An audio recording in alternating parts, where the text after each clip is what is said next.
অদ্ভুতভাবে ডাকটা পেয়েছিলাম। তখন আমি এখানে এই চিকন পার্কের ওখানে এই জনতা রেস্তোরাঁ ছিল একটা, আছে কিনা জানি না, অনেকদিন, অনেক বছর আগেকার জনতা রেস্তোরাঁ, ওটা আমাদের আড্ডার স্থল ছিল।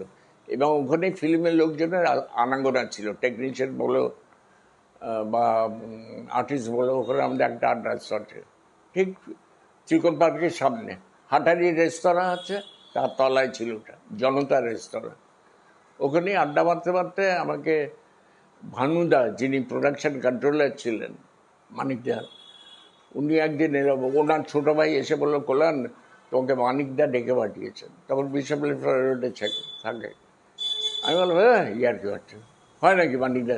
বললো, না রিয়েলি এক্ষুনি যা দেখা করতে।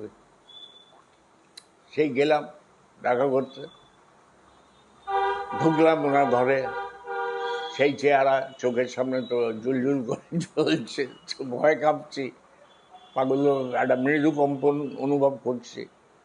লোকটা সামনে আছে, চাইল্ডহুড আইডল, ওই দরাজ কণ্ঠস্বর, সে তো কেউ ভুলতে পারবে না। বোঝো বোঝো বোঝো বোঝো, কী হবে, চা কফি কী হবে? আমরা দুটোই চলবে।